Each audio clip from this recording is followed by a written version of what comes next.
السلام عليكم ورحمة الله وبركاته.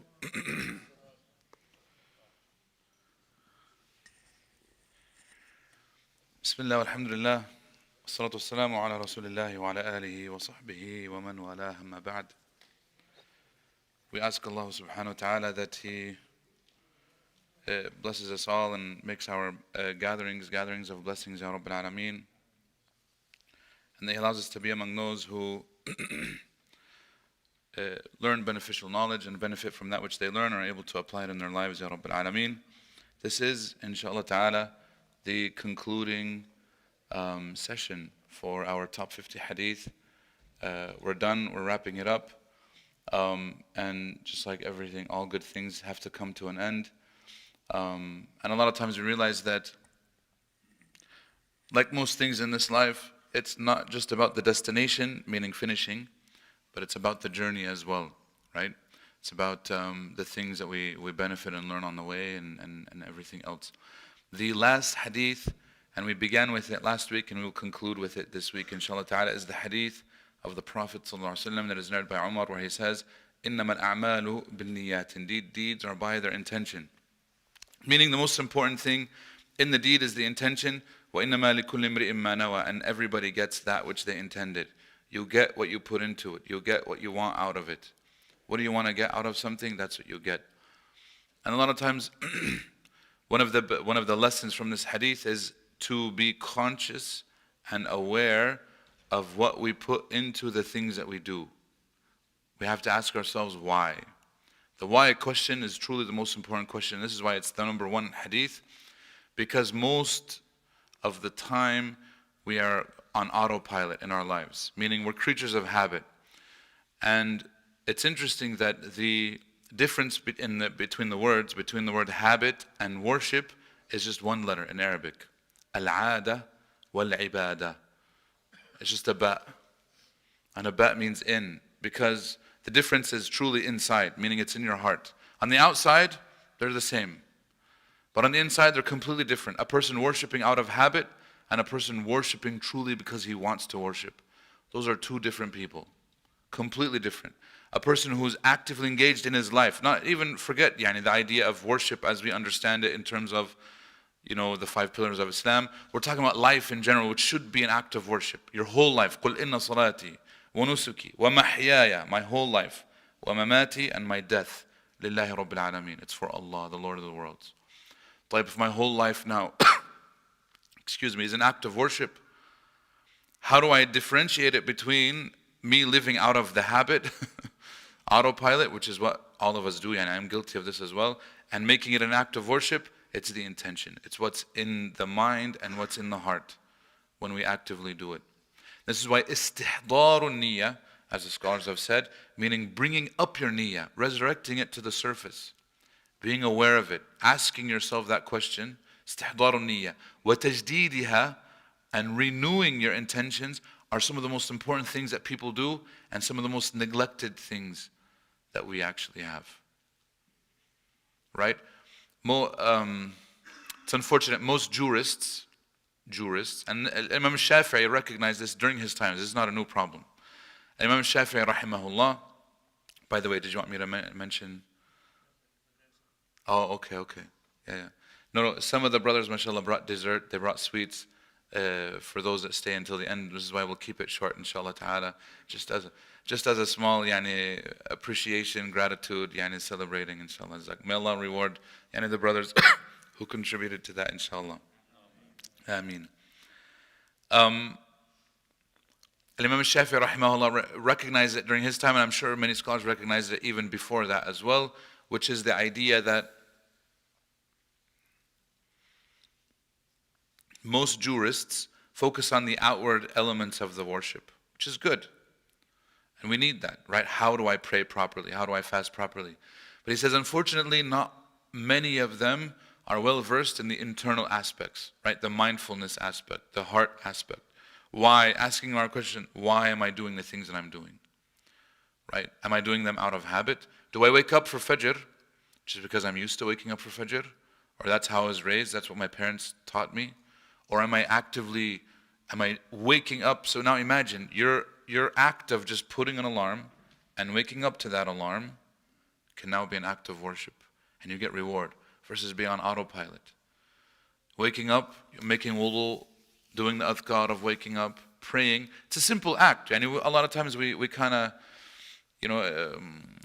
because you're on autopilot, you don't even think about it anymore, right? You're just on, like we said, autopilot.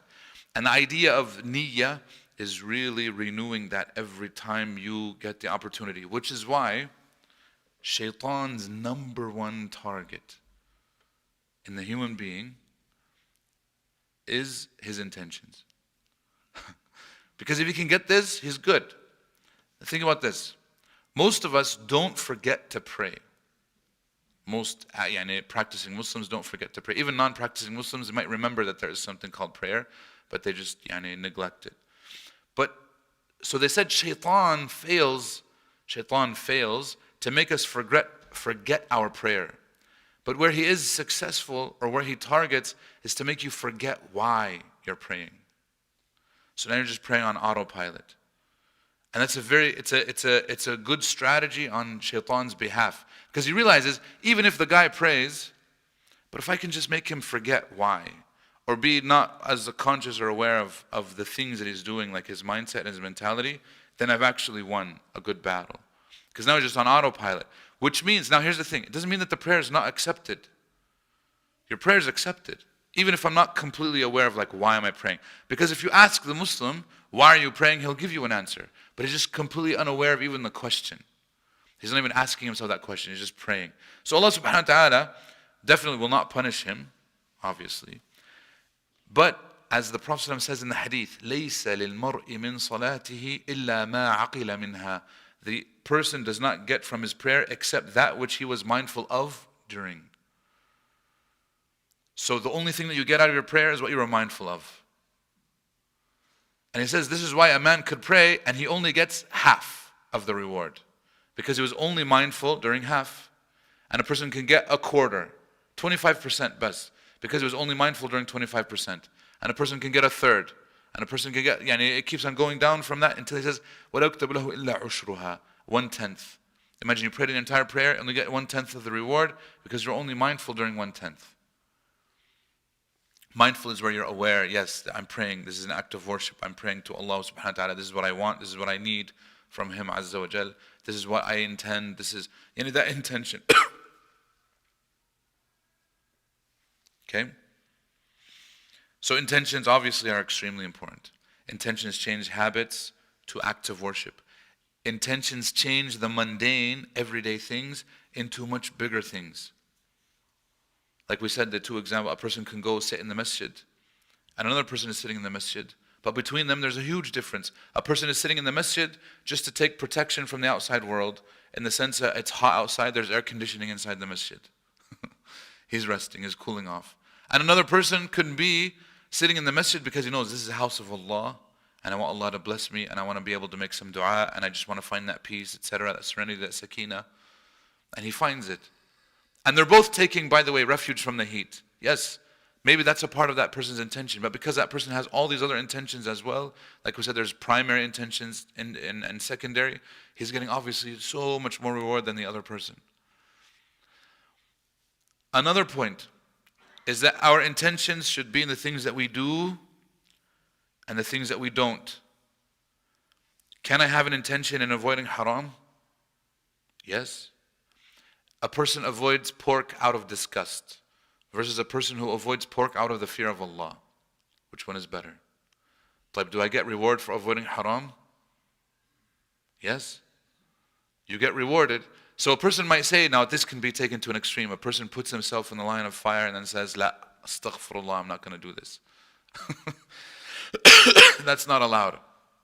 However, if a person consciously and mindfully avoids the haram, not out of habit, but out of a sincere intention, he gets reward. And so now every time you make a decision now in your life, look, because you're going to your life is either do's or don'ts. But now with that added intention, I know why I'm avoiding this.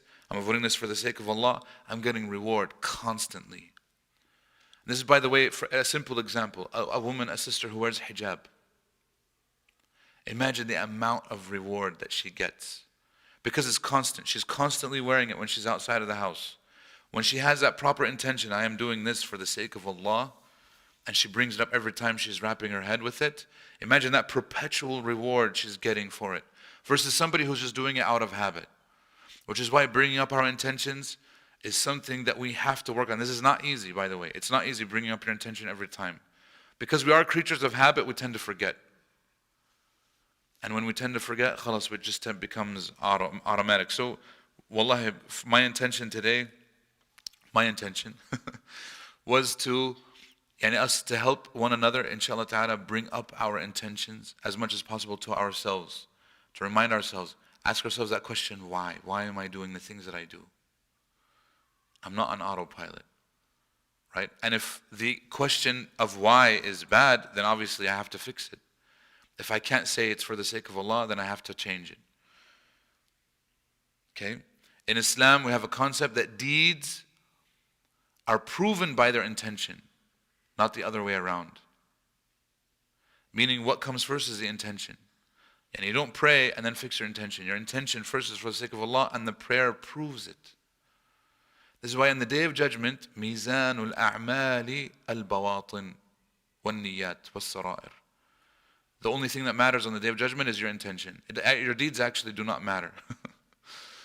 Your deeds, in essence, do not matter. And I know this sounds controversial, because a person might say, but what about all these prayers that I've been doing? Yeah, that's good.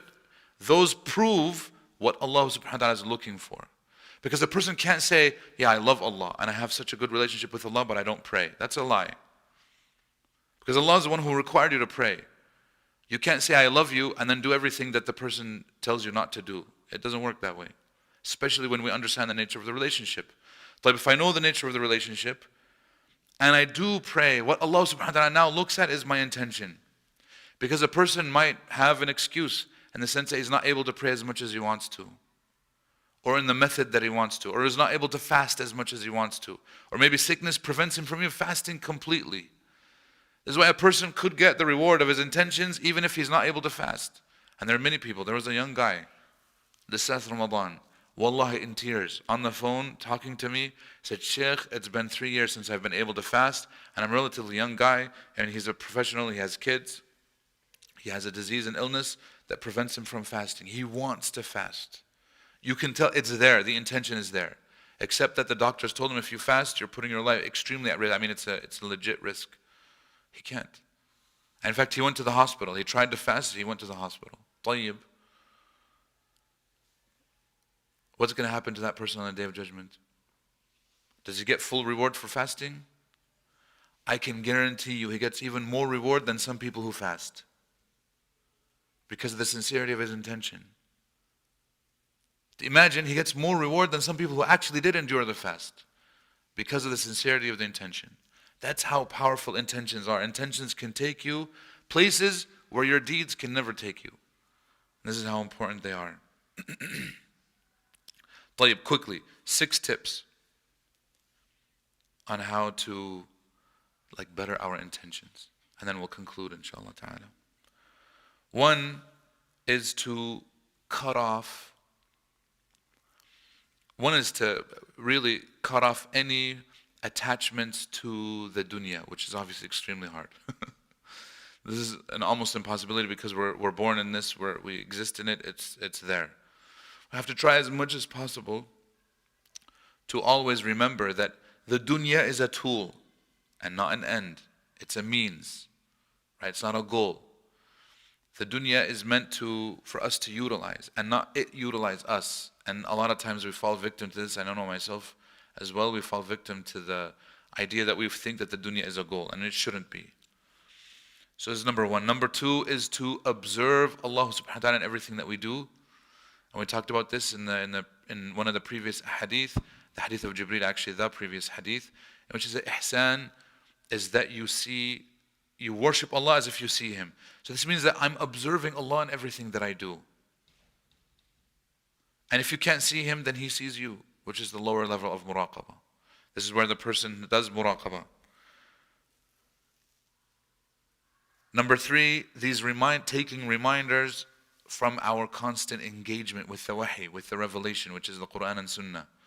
That we take those opportunities as reminders to actually renew our intentions. Number 4 is to make dua to Allah subhanahu wa ta'ala that He grants us sincere intentions. Because if Allah does not help us, nobody will help us. And nothing can help actually.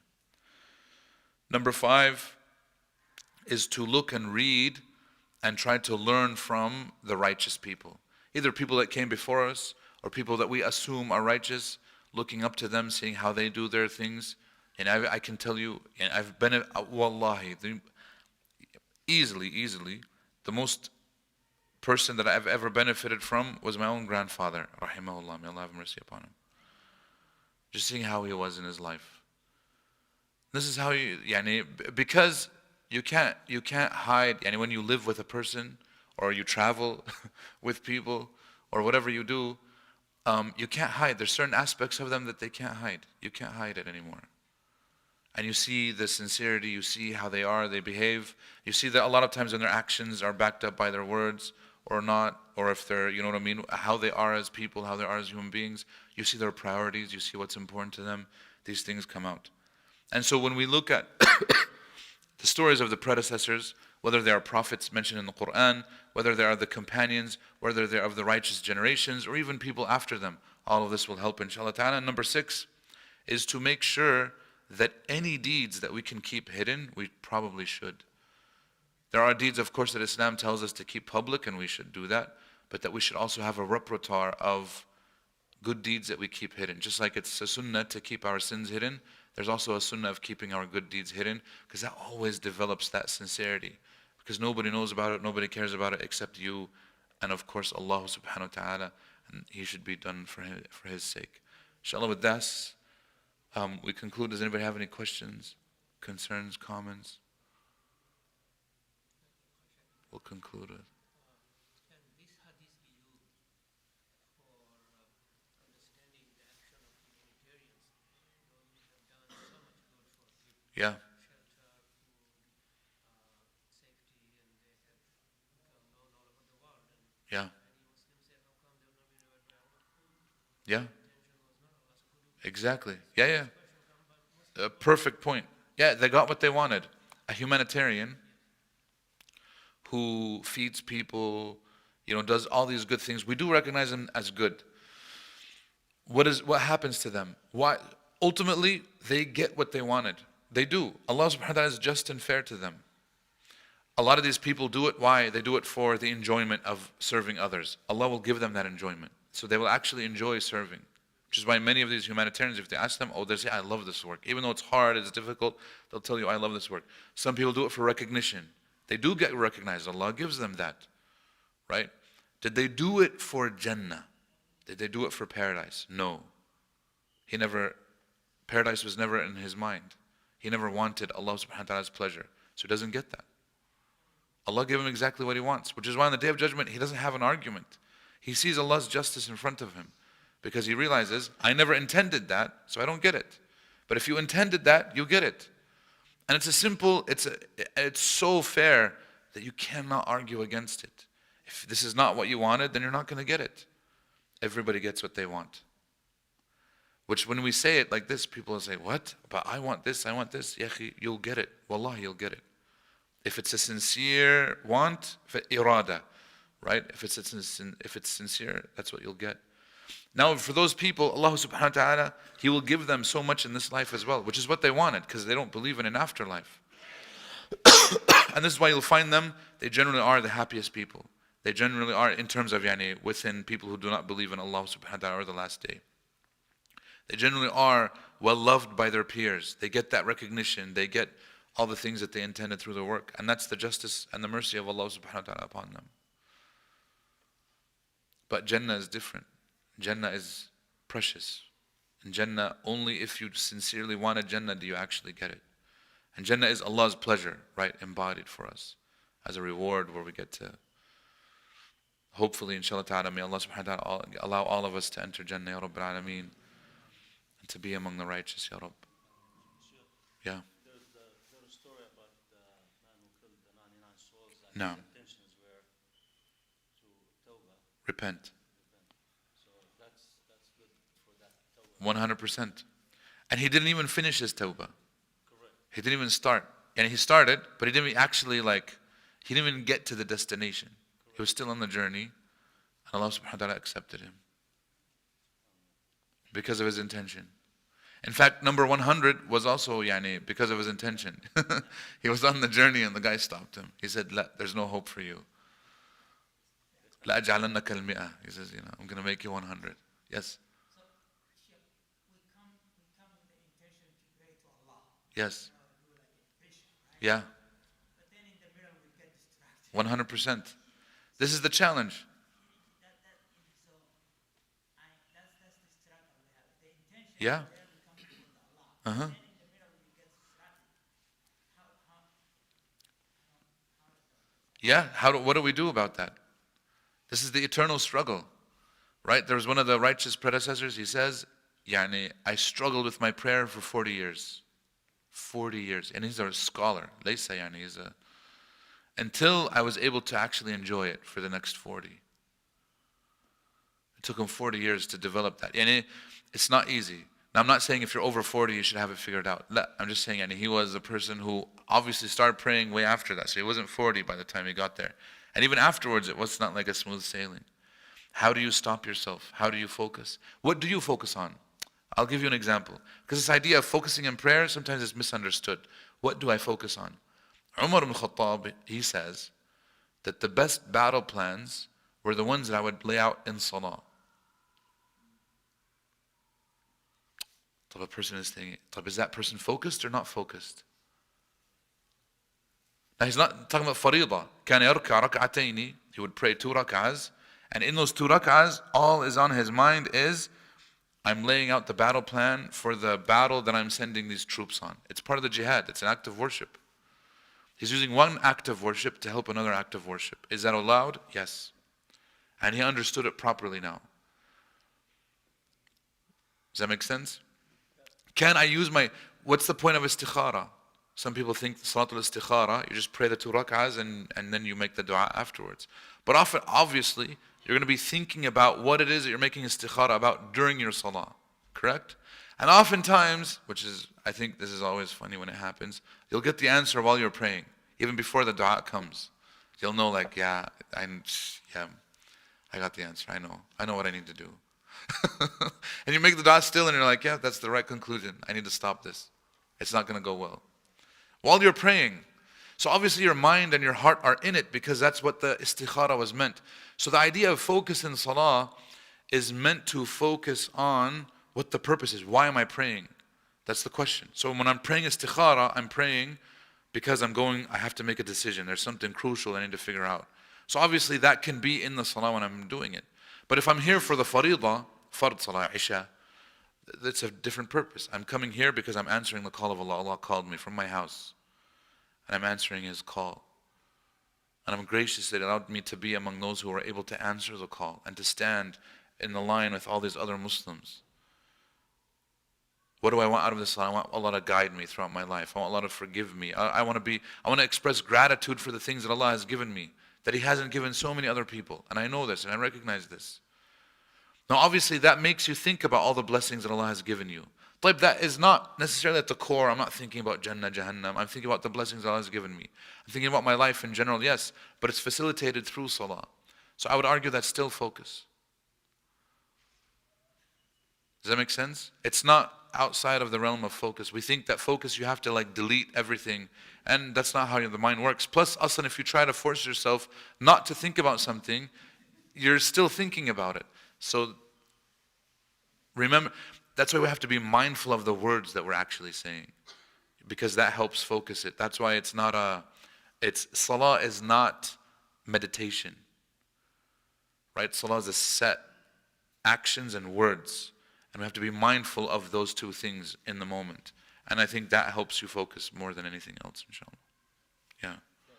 Similar question to the doctor was asked to the Rasul sallallahu alayhi wa sallam. First was asked to Abu Bakr from Ihda Sahaba. Then Abu Bakr took Sahaba and went to the Rasul sallallahu alayhi wa sallam. And he talked to him about distraction, not during the Salah only, but even after they leave the Rasul in the masjid, they get distracted with the life, with everything else. So the Rasulullah sallallahu alayhi wa sallam. Here's Hadith Nafaqa Hanzala. No. Yeah. And so the Rasul, he said, basically that's the nature of a human being. Otherwise, the angel will come and shake your hand. And Yes. صافحتكم الملائكة في الطرقات. Yes. The nature of the human is to get distracted. You will be distracted, yeah. We're all a little ADHD. So right now we're distracted with the dessert. What's the Yeah. No. Shall any other questions? Yeah. Oh, there's. تفضل. إذا أنا قرأت الفاتحة نعم. شعرت إنه ما في كان إخلاص في قراءة الفاتحة نعم. يعني سرحت في قراءة الفاتحة نعم. يصير أقرأها مرة ثانية بتركيز بنفس الصلاة مثلا. لا. لماذا؟ لأن الإنسان لو فعل هذا لما سلم أحد أصلا من عدم التركيز، ولا عاد الفاتحة مرة ثم مرة ثم مرة ثم مرة وما ينتهي. فلا تقرأ إلا مرة واحدة حتى لو سرحت، وتستغفر بعد الصلاة، وتعزم في الصلاة الثانية التي تليها أن يعني تركز أكثر، أما ما تعيد، وإلا هذا يعني مكيدة من مكايد الشيطان. Yeah, I'll translate his question. So he says, if I read Al-Fatiha and I realize like halfway through or whatever, I'm almost done, that I was distracted. I wasn't really concentrating when I was reading Al-Fatiha. Do I repeat it in concentration? And I told him no. I told him no, you don't. And this is, by the way, this is not my answer. This is what Shaykh ibn Uthaymeen rahimahullah, I heard him say in one of his lectures. Because he says, if you do this, you're never going to be safe from repeating so many Fatihas. And then aslan, if you truly think about it, was I truly sincere? Was I truly this? That creating that self-doubt, هذا الشك, will cause you to repeat it again and again and again and again. And you won't end. And this is why some people have that waswasa where they do repeat a lot of these deeds that they shouldn't. Instead, what we should focus on is not falling a victim to this. This is one of the ploys of shaitan. And to get it right from the first. And even if we didn't get it right, which obviously many of us don't, you'll make istighfar after the prayer, which helps mend any brokenness that we have in the salah itself. And inshallah you'll be fine. You're insan, yani you're a human being, which is normal for you to be forgetful, inshallah. No. But Sheikh, don't you say ليس للمرء من صلاة إلا مع Naam. So if he repeated. No, you have to get it right first time. Otherwise, how many Ishas should we repeat, or Fajrs, or Dhuhrs, which none of the companions did. They never repeated. None of the companions said to the Prophet ﷺ, I need to repeat my Dhuhr because I wasn't conscious. La, he said, خلاص, you. No, not repeat the whole salah. I mean, if he remembered he was thinking something else in the middle of the Fatiha, then he just repeated the Fatiha. I wouldn't recommend it, no. Because you're opening up a big problem. Oh, I do it all the time. I'm praying here and I'm thinking about the lecture that I'm about to give. What do you think half the time, the mistakes that we do, Allah, I can guarantee you every time I make a mistake in the salah, it's because I was thinking about what I'm going to say after the salah. And then I realized I just have to focus on the prayer, forget the lecture, forget you're even going to talk. This is a challenge, this is true. Man, he's working 24/7, this guy. Allah yahfadhna minnu. May Allah subhanahu wa ta'ala bless you all. May Allah subhanahu wa ta'ala bless us with the sunnah of the Prophet ﷺ. May He allow us to be among the followers of the Prophet ﷺ, and that He makes us among those whom the Prophet ﷺ intercedes on their behalf on the Day of Judgment. Ya Rabbil Alameen. May we be able to drink from His blessed hand, from His pool, Hawd al-Kawthar, a drink that we shall never feel thirst after that day again. Ya Rabbil Alameen. May Allah subhanahu wa ta'ala allow us to reunite with the Messenger ﷺ in paradise, and with the righteous predecessors, with the companions and the scholars and all those whom we love. May Allah subhanahu wa ta'ala allow us to be beacons of light in this world, and allow us to apply the sunan and the things that we learned throughout this series, Ya Rabbil Alameen. And may Allah subhanahu wa ta'ala bless each and every person who came and listened and attended and learned, Ya Rabbil Alameen, and benefited. And may we all be forgiven for our shortcomings and our sins, and enter into Jannah, Ya Rabbil Alameen. هذا والله أعلم وصلى الله وسلم وبارك على محمد وعلى آله وصحبه أجمعين. السلام عليكم ورحمة الله وبركاته.